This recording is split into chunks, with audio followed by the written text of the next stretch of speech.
She had a hammer in one hand, a clipboard in the other, and a damn master key that somehow opened my front door. When I told her to get off my property, she smiled and said, "Technically, this is my property now." How the hell did it get to that point, and where did it all lead? Trust me, you've never heard anything like this. Grab a seat. You're gonna want to hear the whole thing. They say you never really know what a place means to you until someone tries to take it away. That little cabin by the lake? That was my soul laid out in wood and water. I built that place with my own hands, piece by piece, back when I still had dark hair and a stronger back. Back when my wife, Ellen, used to sit on the porch swing, sipping sweet tea and humming Patsy Cline while the sun dipped down over the trees. We didn't have a mansion. Hell, we barely had a decent roof when we started out. But that cabin became our getaway, our quiet.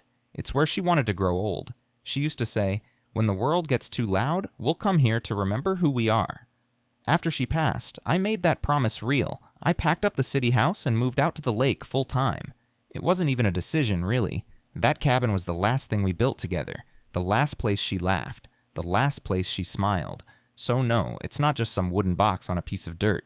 It's all I've got left of the one person who ever really knew me. Life out there is quiet, not in a lonely way. In a finally, no one's talking over each other at the dinner table kind of way. Mornings start slow. There's always a layer of mist that sits on the lake, like the whole thing's still waking up. I fish sometimes, not to catch anything, really, just for the rhythm of it. I split firewood. I patch up the screen door that keeps sagging on the hinge. I eat too many eggs and talk to my dog like he's human. That kind of quiet. My son, Daniel, he visits with his wife, Emily, and their little girl, Sophie. She's 7 now and already a better negotiator than most lawyers I've met. Daniel's the sheriff of the county, full uniform, badge, patrol car and all. But when he's at the cabin, he's just my kid again. He still tries to hide that he's worried about me being out here alone. Keeps trying to upgrade everything with gadgets I don't need. Motion detectors, smart locks, backup Wi-Fi routers. I told him once, "Son, if the Russians take down my internet, I'll just go outside and read a book." He didn't laugh. Emily did, though. She always laughs at my dumb jokes. Sophie, she's something else entirely. That girl could melt the polar ice caps with a single look. She's the only reason I gave in and got a damn iPad. So she could FaceTime me and tell me what happened at school, which is always, somehow, both everything and nothing at the same time. She says things like, "Grandpa Jack, I'm going to build a tree house taller than your roof." And I tell her, "Good, I'll move in when mine falls apart."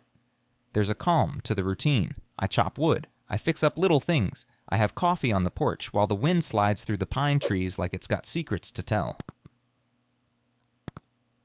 Sometimes I fall asleep in the rocking chair with a book on my chest and wake up to squirrels fighting over God knows what. That's the life I chose. Not flashy, not loud, just mine. Now, I should tell you, there is a community out here, scattered homes along the lake, a few roads that wind back through the woods. You'd drive right past the entrance if you weren't looking for it. Folks out here keep to themselves, mostly, which I've always appreciated. There's the old-timers, like Ernie down the way, who's been here since the 60s. He fought in Vietnam and makes his own pickles, swears they cure arthritis. Then there's couples with boats, some younger families, and a few weekend types who show up twice a year and think they own the place 'cause they've got money. And then there was her, Karen Whitmore. You ever meet someone and know in your bones that they were going to be a problem? That's what it was with her. I first saw her at one of those awkward little lakefront potlucks.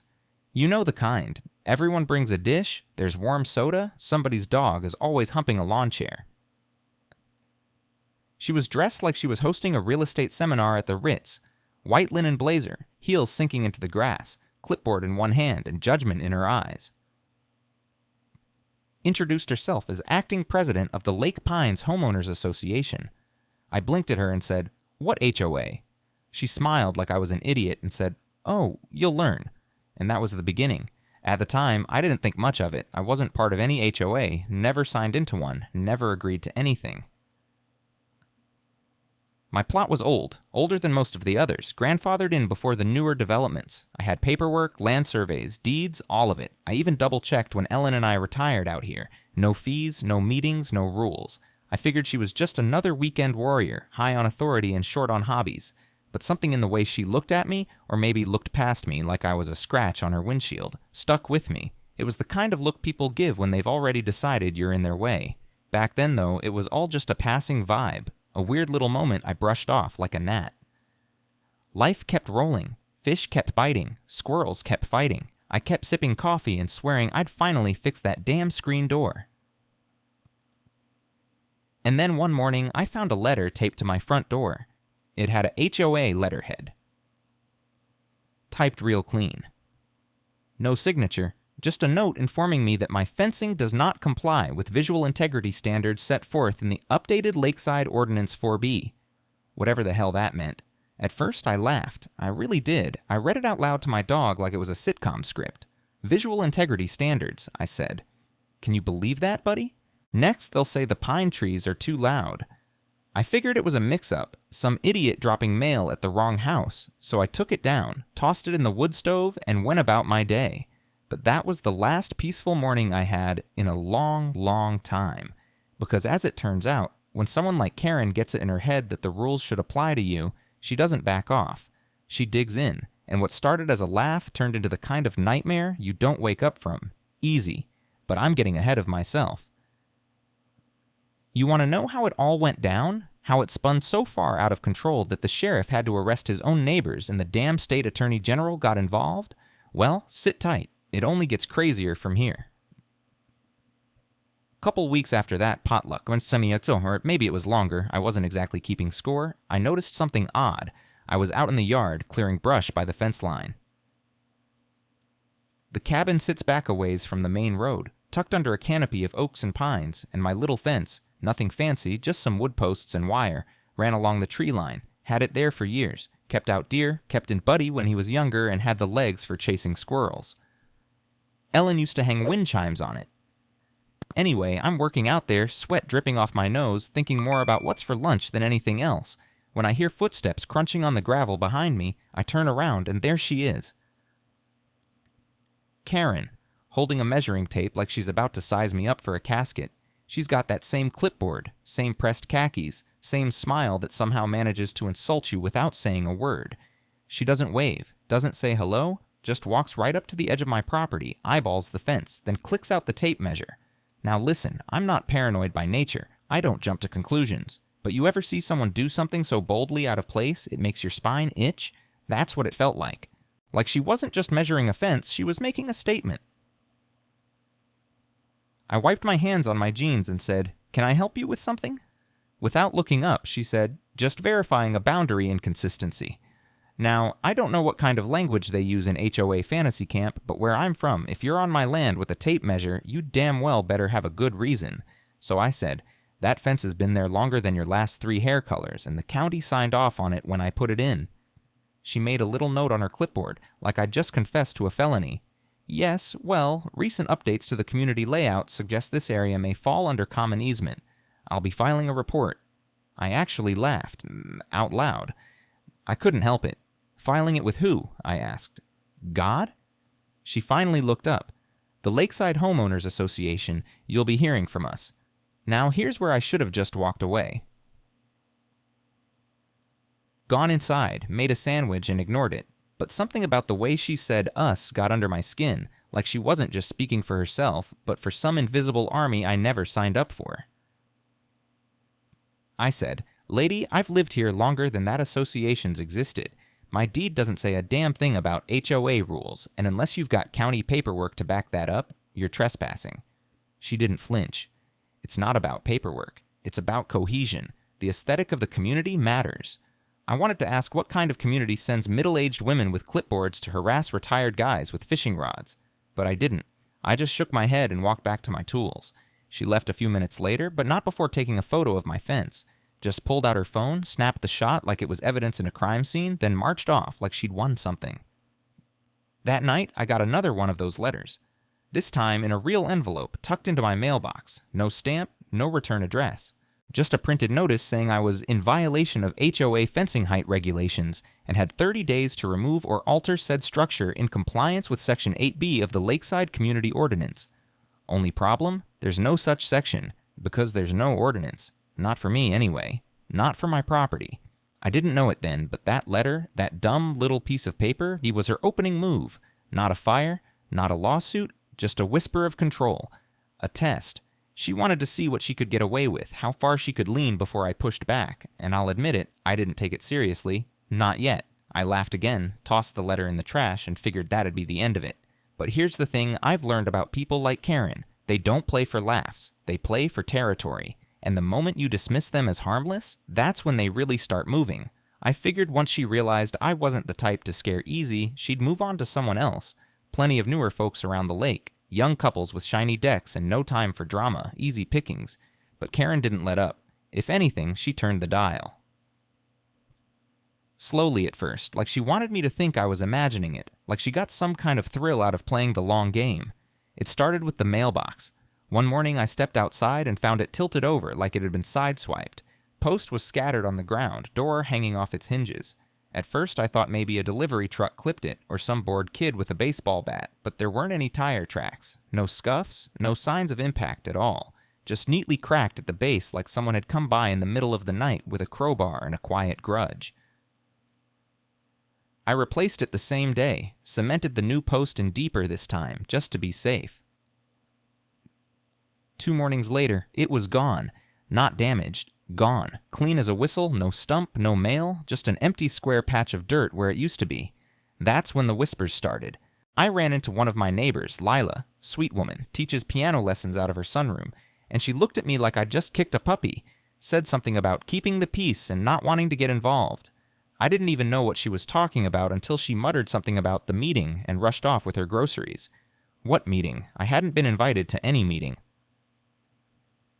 I stopped another neighbor a few days later, Jeff, real estate guy with too many Bluetooth devices, and asked him straight out if he knew what was going on. He got shifty, said Karen had been bringing some concerns to the table, talking about preserving property values and how non-compliant structures might reflect poorly on the community as a whole. Non-compliant structures, like my cabin, like my fence, like the flag I hung on the front porch every Sunday. That flag was next, by the way. I came back from town one afternoon with a bag of groceries and it was gone. Not torn, not burned, just gone. Pole unscrewed, brackets removed, like it had never been there. I stood on the porch for a long time, holding a carton of eggs, trying to decide whether to be angry or scared. Because let me tell you something, when people start pretending you don't exist, when they erase pieces of your life bit by bit, that's not just passive aggression, that's psychological warfare. Still, I kept my cool. I told myself not to feed it. That's what she wanted. A reaction, a meltdown she could use against me later. So I didn't yell. I didn't call her. I just bought a new flag and drilled the damn thing back up, higher this time, bolted it in so deep she'd have to bring a crowbar to get it down again. And I started watching. I noticed she was circling more, walking her yappy little dog past my place twice, sometimes 3 times a day, stopping by the fence with her phone out, pretending to check signal. Sometimes she'd stare for a while, like she was picturing what the property would look like without me in it. Then came the trash complaint. A man in khakis and a HOA badge, yeah, they had badges now, like mall cops, showed up on my porch with a smile that didn't touch his eyes. Said I'd been reported for unsightly refuse accumulation, which was rich, considering the only thing outside was a covered trash bin and a couple broken tree branches I hadn't hauled off yet. I asked who reported it. He said it was anonymous. I said, let me guess, woman with a clipboard and a god complex? He said he couldn't comment. I told him to get off my porch before I introduced him to my shovel collection. That's when things started to pick up speed. I got a certified letter, an actual envelope this time, with a real return address, claiming I owed fines. Thousands of dollars. For violations I'd never agreed to. Fence issues, trash bin visibility, unauthorized flag display, and get this, lawn density irregularities. I live in the woods, for Christ's sake. Lawn density? I called the number on the letter. Got a voicemail with Karen's voice on the other end, thanking me for calling the Lakeside HOA Resolution Hotline and asking me to leave a brief message outlining the nature of my concern. Concern? Lady, I'm concerned you've lost your damn mind. But I didn't call back. I didn't play her game. Instead, I started digging through my old files. Deed records, tax forms, the whole paper trail going back decades. Everything I could find proving that my land wasn't under her jurisdiction. Because it wasn't. I knew it. Ellen and I made damn sure when we moved out here I wasn't about to roll over just because some neighborhood tyrant decided she wanted more toys to play with. The worst part, though? The thing that really started to gnaw at me? People stopped waving. I'd go into town or pull up next to someone at the gas station who used to chat my ear off about fishing or home repair, and suddenly they'd look away, like I was radioactive, like siding with me would put them on her radar.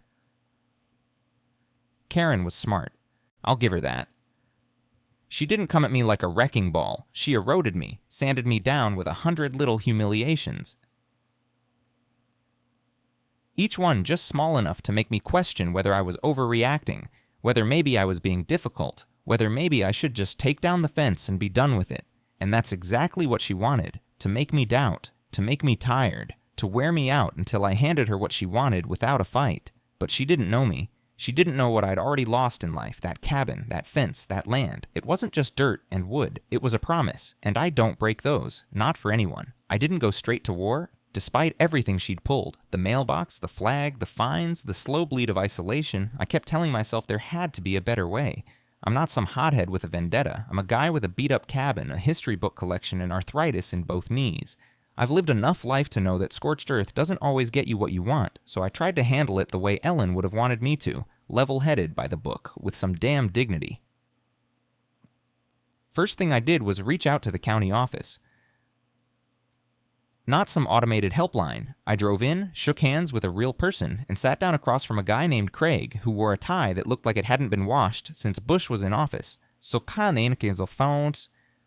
I handed him a folder thick with deed records, land surveys, historical tax maps, everything showing my property line going back to when the road out here was still dirt and this whole lake was nothing but a fishing hole for the locals. Craig was polite. Listened, nodded, even whistled a little when he saw how far back my documents went. Then he said, "Well, sir, technically she can't enforce HOA rules on you without your signed consent, which I don't see anywhere." I exhaled so hard I think it fogged up his glasses, but before I could start planning my victory lap, he added, "Thing is, that doesn't mean she can't claim she can. Apparently, somewhere down the line, someone filed a blanket expansion of the HOA's influence zone, not legally binding, more like a suggestion that newer homes might fall under their umbrella if enough of the community agreed." And guess whose name was on that filing? Karen. Craig leaned in and said, "It's not enforceable, but it looks official. Most people don't question it. That's how they get away with this kind of thing." So I asked what I could do.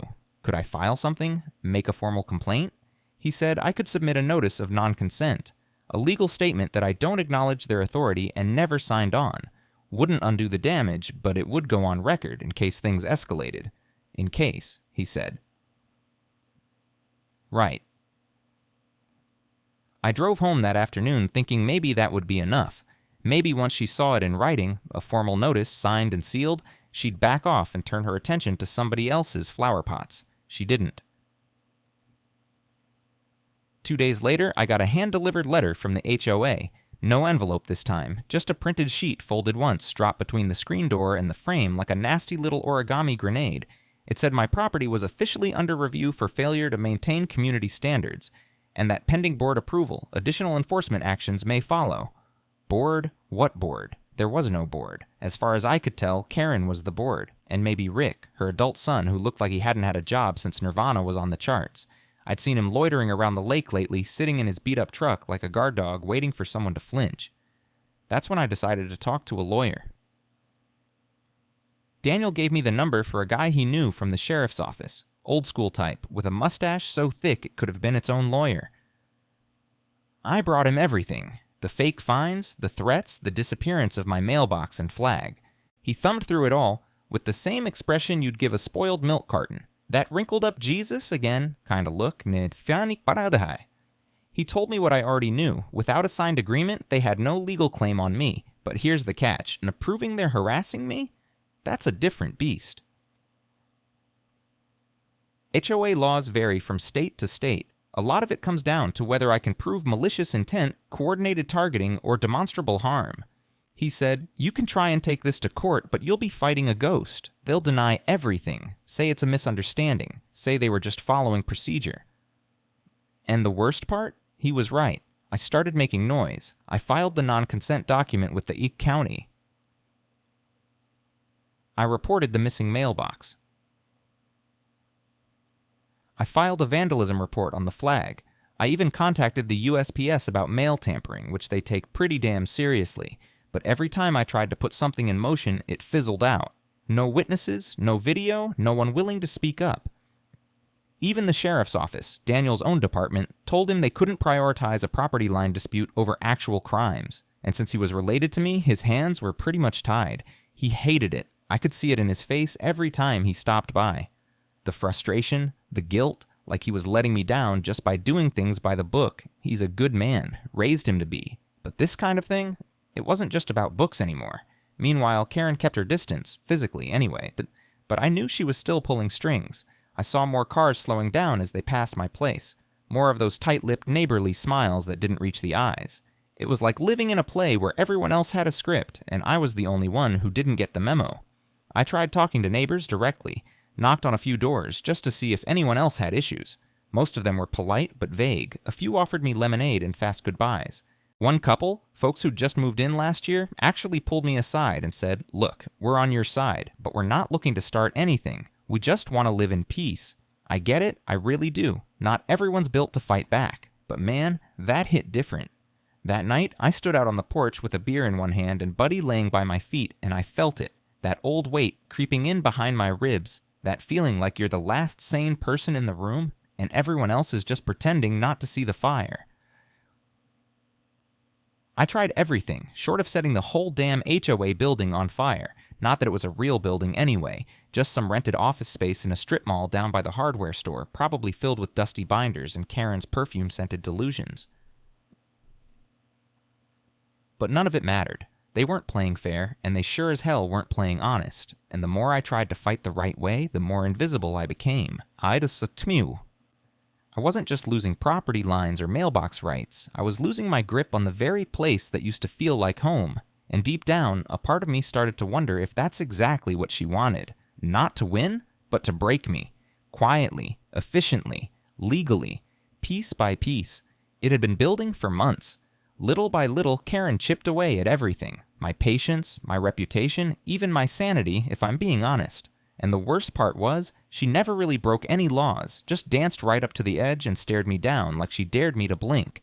I was tired. Not just bone tired, but soul tired. Tired in a way that seeps into your mornings, makes your coffee taste like cardboard, makes your porch feel like it belongs to somebody else. The fight was getting to me, and I was starting to think maybe that was the plan all along. Just keep pushing until I threw my hands up and left the keys in the mailbox. Then came the knock. Not loud, not angry, just two calm, measured taps on my front door. I opened it to find a young deputy. Couldn't have been more than 25, standing there with a clipboard and the kind of stiff politeness they teach in academy but haven't broken in yet. Behind him, a marked patrol car idled at the edge of my driveway. The kid adjusted his belt and said he was there for a civil compliance check, based on a report from the HOA. I blinked at him, then said, "What the hell is a civil compliance check?" He mumbled something about an anonymous tip, possible unauthorized occupancy, improper storage of hazardous materials. All of it total nonsense, of course, just HOA-flavored gibberish dressed up to sound like law. I asked if he had a warrant. He didn't. I told him we were done. He looked relieved and practically jogged back to his cruiser. I watched the car pull away, but I didn't go back inside. Something about the whole thing felt off, too scripted, too rehearsed. So I called Daniel. I told him what happened. He went quiet on the other end for a moment, then asked if I got the deputy's name. I said I hadn't, but described him. That's when I heard Daniel's voice shift, not panicked, but sharper. Focused. "Dad," he said, "if she tries that again, you call me directly, no matter what." A few days later, she tried it again. Only this time, she didn't send a deputy, she came herself. I was sitting out on the porch, not doing anything, just existing, which apparently was enough to provoke her. She marched up my walkway in a crisp white button-down and a pair of heels like she was heading to a courtroom or a firing squad, clipboard in hand and her mouth already halfway open. Behind her was a guy in a maintenance uniform, not from the county, not from any company I recognized. Just some muscle, probably paid in cash or favors, dragging a toolbox behind him. "Mr. Morgan," she said with a sugary tightness in her voice, We're conducting a site review for health and safety violations. I'm going to need access to your storage shed." I stood up, slow, careful. "You're going to need what now?" She tapped her clipboard with the back of her pen like it was a gavel. "We received credible information that there may be improperly stored materials in your outbuildings. Flammable items, propane perhaps, or gasoline. We take these matters very seriously. Now, I've stored a gas can or two in my time. Everybody out here does. That's how you run a mower, a boat engine, a generator. But the idea that she was about to start searching my damn property like she had a badge, that lit something in me. "You're not opening anything," I said. "You don't have a warrant, and this isn't your land." She smiled. Not the kind of smile people give when they're amused, the kind they give when they've already decided what's going to happen. That's where you're mistaken. Section 9A of the HOA Charter gives board members emergency access rights when health and safety are at risk. I laughed. I couldn't help it. There is no charter. Not for me. I never signed it. And then, with zero hesitation, she reached into her tote bag, pulled out a keyring, and selected a key. I didn't even process it until she stepped past me, walked around the cabin like she owned the place, and inserted the key into the shed's padlock. It clicked open, just like that. That was the moment, right there. That was the switch. The part of my brain that had been saying, "Hold back, be the bigger man, stay calm." It went dark, not with rage, not with violence, but with clarity, because I realized something. She hadn't just gotten a key made, she hadn't just guessed or hoped, she had access. Somewhere, somehow, she'd gotten her hands on a master key set for my locks. Maybe from a previous owner, maybe from a locksmith friend, maybe from someone I'd once trusted who thought she was doing the right thing. Whatever the case, she'd violated something sacred. And then, just as I stepped forward to demand she leave, another car rolled up the driveway. A patrol car. Only this one didn't have a fresh-faced deputy behind the wheel. Daniel stepped out, uniform sharp, sunglasses already in his hand, jaw clenched tight like he'd been holding it all morning. Karen froze. She looked from me to him, back to me, still holding that damn key.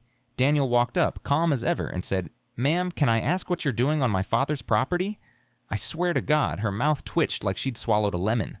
"Your father?" she repeated, like she couldn't compute it. He nodded. "That's right. And unless you've got a warrant or an invitation, I'm going to have to ask you and your associate to leave immediately." The maintenance guy practically dropped his toolbox trying to retreat. Karen stayed frozen for just a beat too long, the first crack I'd ever seen in her perfect little mask. And in that moment, I saw it all click into place for her.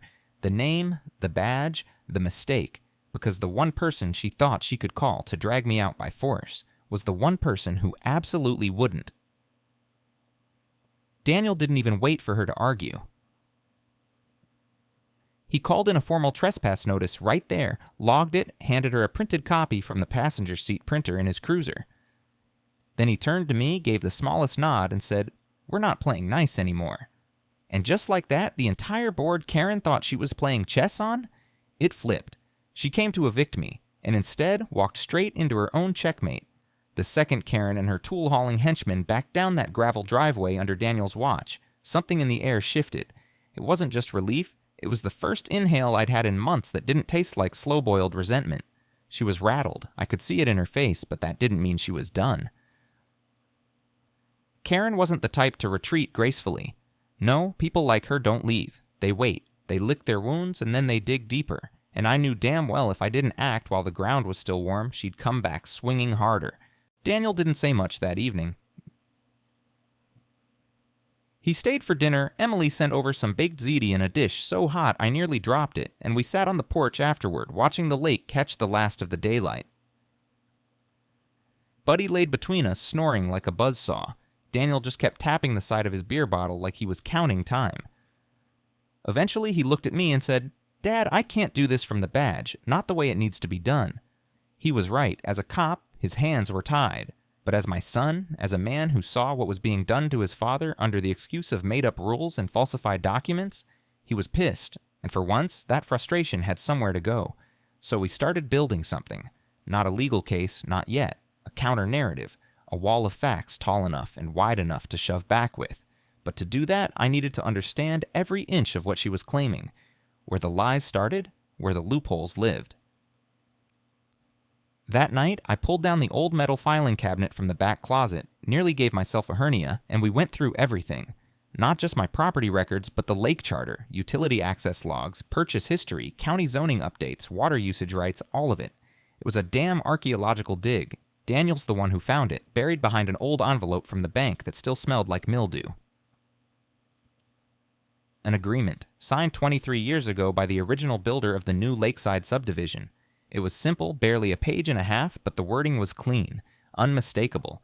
It stated that no authority or governance from any present or future homeowners association shall be retroactively extended to parcels of land established under the original charter of Lakeside Cabins, and any such attempts shall be considered void ab initio.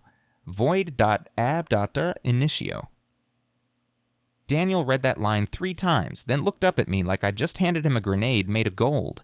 "This," he said, tapping the paper, "this is your sword." It wasn't just a line in a document, it was the foundation Karen didn't know was there, the legal line in the sand. And once we had that, we could start connecting dots. We pulled every piece of mail she'd ever sent me. Cross-checked signatures, seals, file numbers. Daniel ran some through the county system, and a couple came back with errors. No record of filing, no legal entry, not even a timestamp on the electronic trail. She wasn't just bluffing, she was fabricating. But still, we needed more. A signature alone wouldn't win this. We needed context. We needed her own words against her. And that's when Emily stepped in. She might seem like the quiet type, soft voice, calm eyes, but that woman is sharper than most judges I've ever met. She'd been keeping tabs just in case. Taking rules. Saving voicemails, screenshots. One of the voice notes Karen had left on the emergency HOA line, the one supposedly meant for health violations, included her literally saying, "We'll find a way to push him out, one way or another." Her voice. Recorded. I nearly kissed the woman on the spot when she played it back for us. Then, like fate had a sense of humor, I got a knock on my door the next day. Not Karen, not some lackey with a badge made on Canva. It was Ernie. Old man Ernie, who once told me the only reason he didn't die in Nam was because God ran out of bullets. He stood on my porch with his hands in his back pockets, looking more serious than I'd ever seen him. He said, "We need to talk."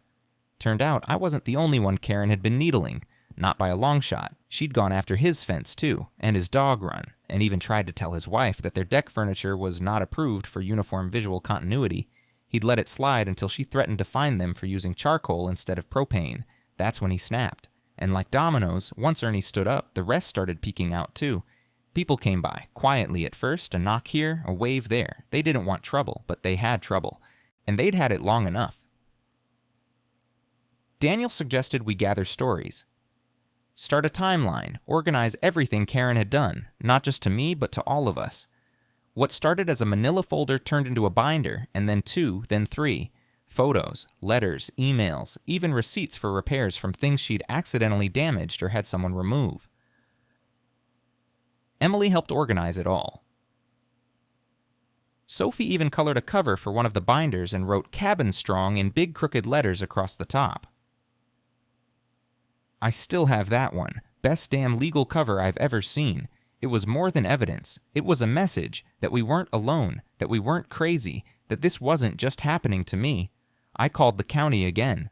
Not Craig this time. He was nice, but too slow.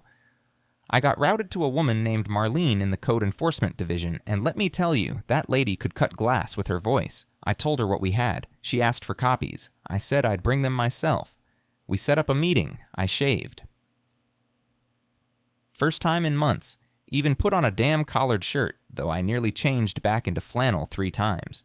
Daniel went with me, binder in hand, calm voice, full authority, and when we sat down across from Marlene and slid that stack across the table, she flipped through 3 pages before she said, "Oh yeah, this is going to be fun." That was the moment I stopped being on defense. That was the moment we started building something stronger than a cabin. We built a case, we built a movement, we built a plan. And this time, we weren't just pushing back, we were going to end it. The thing about pushing back is, you have to wait for the right moment. You don't just swing wild and hope something lands. You wait until your opponent thinks you've backed off, when they let their guard down, even just a little. Then you hit them where it hurts, and you don't stop swinging until they're begging for the ref. Karen didn't see it coming. After the trespass incident, she stayed quiet. Not for long, but long enough to make me wonder if she'd gotten the message. She pulled her usual disappearing act. No letters, no random inspections, no bored-looking maintenance guys sniffing around my shed.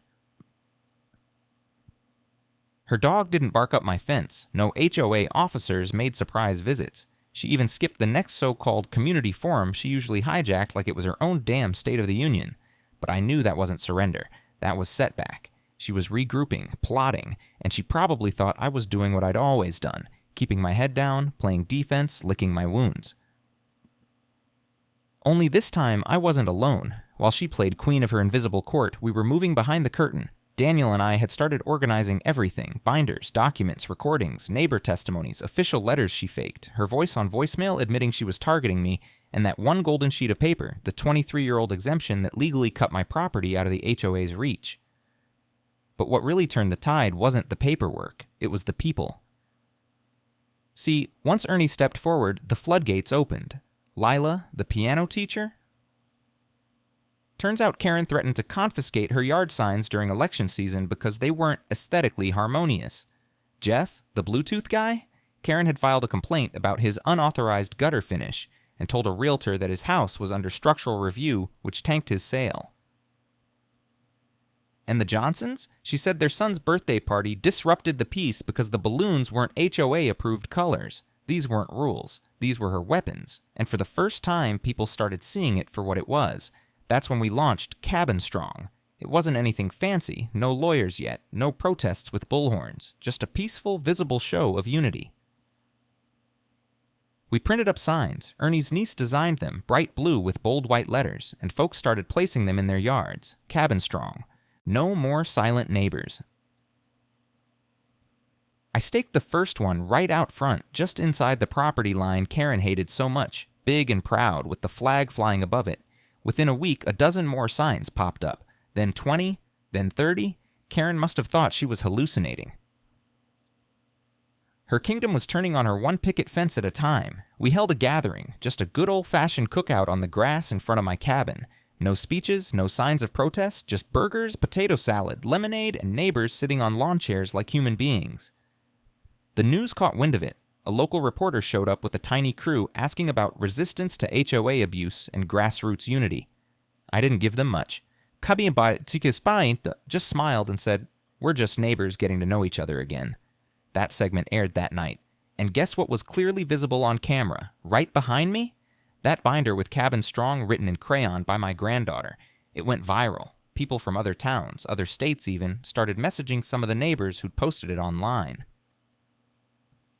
Karen couldn't do anything about it, not directly. She tried sending a cease and desist to one of the younger couples who posted about the cookout on Facebook. The lawyer who reviewed it called it legally embarrassing. So she pivoted. She filed a new complaint against me. Claimed I was using my property for unauthorized event hosting, unregistered signage, and, you're gonna love this one, unlawful group assembly. Group assembly, like we were plotting a coup d'etat with lemonade and bratwurst. That's when Daniel stepped in again. This time, not as my son, not even as sheriff. He took personal time, filed a report directly with the county prosecutor's office outlining a pattern of harassment and abuse of civil rights by Karen acting under the false pretense of HOA authority. He attached every file, every statement, every fake fine, and every bit of manipulation we documented. And that included one more thing: the financials. See, what Karen never counted on was someone digging through the HOA's expense reports, which, as it turns out, she was required to make public. Emily got a hold of them through a back door on the HOA's janky website. She found over $9,000 labeled as administrative enforcement expenditures. The dates matched up perfectly with the months Karen had been targeting me and the Johnsons. She'd been spending association money, real neighbors' money, to wage her petty war. And that's not just unethical. That's fraud. We submitted it all. The evidence hit the prosecutor's office like a truck. Marlene at the county had already sent her own formal letter of concern about Karen's abuse of charter authority, which added more weight. And suddenly, Karen wasn't just annoying anymore. She was dangerous. And yet, even when she must have felt the walls closing in, she still wasn't done. Her next move was fast, panicked, and just sloppy enough to leave a crack in her armor. An email went out. HOA official letterhead, full of legal buzzwords. It claimed that a special vote had been held to approve emergency restructuring of community boundaries to retroactively bring older lots into compliance, including mine. It said this vote passed unanimously. Unanimously. Funny thing though, Ernie and 4 other neighbors who supposedly voted yes never even heard of the vote. She made it up, completely. Daniel flagged it instantly. Fake vote, fake signatures, fraud by impersonation. And we had screenshots, metadata, even one neighbor who'd been in another state the week of the so-called meeting and had proof. That was the tipping point. That's when it all started to fall apart. But I'll save that part for what comes next. Because once the truth started to pour out, Karen didn't go quietly. She tried to burn it all down on the way out. You'd think someone like Karen, once cornered, would try to make a graceful exit. Maybe issue some bland, PR-slick apology about misunderstandings or passion for the community, then quietly vanish into whatever HOA retirement bunker people like her crawl back to. But no, that woman decided to go out swinging. The very next morning, after that fake vote email went public, and yes, it went public thanks to one of the neighbors posting screenshots on a local watchdog forum, Karen tried to take the nuclear option. Literally. She sent out a notice claiming the HOA had initiated proceedings to revoke non-compliant properties through emergency administrative foreclosure. Her words, not mine. She actually thought she could evict me from my own damn land using made-up bylaws and a PDF letterhead. But by then, the house of cards was already collapsing. Because while she was drafting digital ultimatums in her little home office fortress, the county prosecutor's office was preparing subpoenas. And the local news station that came to cover our cabin-strong cookout? They'd been sniffing around ever since, curious about HOA drama after the story started gaining traction online. One of their reporters called me directly, said they'd received an anonymous tip, no doubt from someone in the neighborhood, about possible financial misconduct and HOA abuse tied to harassment of a retired resident. I told her, come see for yourself. And she did, along with a cameraman, a sound guy, and a clipboard with more questions than I'd had answers.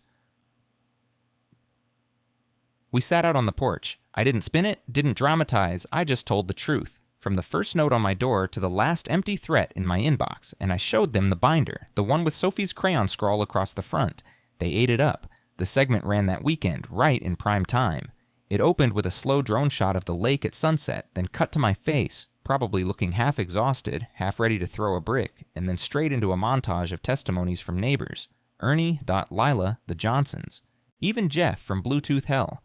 All of them telling their piece of the story. Then the financials hit. They aired a graphic with the HOA's spending records. Over $9,000 in enforcement expenses with no receipts. Meetings that never happened. Votes that weren't taken. Signatures that were either forged or lifted from old event rosters. The voice memo of Karen saying we'll find a way to push him out played loud and clear for all of Central Florida to hear. The fallout was fast. The county issued a formal investigation notice the next morning. The HOA's charter was frozen. Any new fines or enforcement actions were suspended pending review. Karen tried to deny everything, of course, claimed the emails were doctored, the complaints coordinated, and the video taken out of context. But that act doesn't play so well once the AG's office gets involved. Yep. The state attorney general's office launched their own probe into HOA practices in the area, citing our story as the trigger. Turns out Karen had caught the attention of more than just nosy neighbors. The moment that broadcast hit the internet, other victims started speaking up, some from the next county over who'd had run-ins with her back when she consulted for another HOA before moving to Lakeside. That's when Daniel got the call. The county prosecutor asked him to come in, not as a deputy, but as a witness. They wanted him to testify about the timeline, the fraud, and the harassment, especially his first-hand account of the fake warrant attempt and Karen trying to enter my property with a master key. He didn't even hesitate. Meanwhile, Karen made one last desperate move. She showed up at the next emergency board meeting, the one she organized herself, of course, with a prepared statement about how she was stepping down to avoid being a distraction during these challenging times. She tried to spin it like she was the victim of a smear campaign. Problem was, no one came. The meeting room, rented out in the back of a local golf course clubhouse, was practically empty except for one lonely guy in a polo shirt and khakis who looked like he regretted ever shaking her hand. The HOA's reputation didn't just take a hit, it shattered. The board disbanded. The HOA was placed into legal suspension pending financial review and charter compliance hearings. Karen was ordered to produce all financial records within 10 business days or face contempt. And just when she thought she could slink back into obscurity, the county sheriff's office posted a statement. Short, tatens direct, public. We are actively cooperating with the State Attorney General's office in an ongoing investigation into misconduct within the Lakeside Pines Homeowners Association. Any residents who believe they've been unlawfully targeted or harassed are encouraged to come forward. That was Daniel's doing. Karen's name never appeared on paper, but everyone knew. The neighbors who once whispered behind doors started speaking in daylight. They knocked on my door with casseroles and apologies. Even the young couple who once said they didn't want to get involved came by and said, "We were wrong. You stood your ground when we were too scared to." It wasn't just about me anymore. It never was. It was about what happens when one person abuses power and no one speaks up until someone finally does. Karen wasn't arrested. Not yet anyway. I'll let the system take its course, but her reign, her little empire of fear, fines, and fraud, gone, burned up in the light of the truth, and all I had to do was hold my ground long enough for the world to catch up. The lake looks different now, not in some dramatic movie ending kind of way. The trees still move the same in the breeze, the water still catches the light just right in the late afternoons, but the feeling of it, the way the air sits against your skin when you step out onto the porch, that's what changed. It's quiet again, but this time it's not the kind of quiet that makes you feel like you're being watched. It's the old kind, the right kind. Buddy still limps a bit, but he's got a new pep in his step lately, like he knows the war's over and he can go back to barking at squirrels in peace. I finally rebuilt the shed door. Proper latch, fresh paint, the whole 9 yards. Sophie helped paint the trim, mostly pink. There are glitter stickers on the hinges now that I'm apparently not allowed to remove. I don't ask questions. Daniel still drops by when he can, though now he doesn't show up in uniform. We sit on the porch, shoot the breeze, and talk about nothing in particular. He doesn't bring up Karen unless I do. We both know there'll probably be more hearings, more paperwork, maybe even a court date or two, but that doesn't hang over us like it used to. Not anymore. Emily brought over a framed photo the other day, me and Sophie at the Cabin Strong cookout, both of us holding paper plates stacked with hot dogs and watermelon, laughing like we hadn't just been in a battle for our sanity. I keep it on the mantle now, right next to the old wedding photo of Ellen and me. I think she'd be proud, not just of how it ended, but that I held the line, that I didn't lose myself in it. The signs are still up, not all of them. Some neighbors took theirs down once the dust settled, but a lot stayed. The Johnsons put lights on theirs. Lila painted flowers on hers. Ernie carved Cabin Strong into a tree stump and sealed it with epoxy like some kind of forest monument. People wave again, not out of habit, but because they mean it, and I wave back. Funny thing is, I don't feel like I won. Not in the trophy, parade, triumphant music sort of way. But I also don't feel like I lost. I think I endured. That's the better word for it. I stood in the fire and came out with just enough of myself left to keep living the life I built. There's still a lot I don't understand about people like Karen. What makes someone wake up one day and decide they need to control everybody else's peace just to feel their own? But that's not mine to figure out. I've got better things to do, like repairing the rowboat again. Sophie's already asking when the two of us can go fishing, says this time she's gonna catch one as big as Buddy. That's a high bar. I told her we'll need a stronger pole. She said, nope, just snacks. Smart kid. I still keep that binder in the closet. Not because I think I'll need it again, but because it reminds me that being right doesn't mean much if you're too tired to prove it. You need people. You need your voice. And sometimes you need a granddaughter with a crayon and a cause. I also added something to the mailbox post, etched into the side, just under where the flag raises. It says, stand where it matters. Because when the storm finally comes to your door, and it will, one way or another, you'll have a choice. You can run or you can plant your feet. Me? I'll be right here. Same porch, same view, same old cabin by the lake, just stronger now.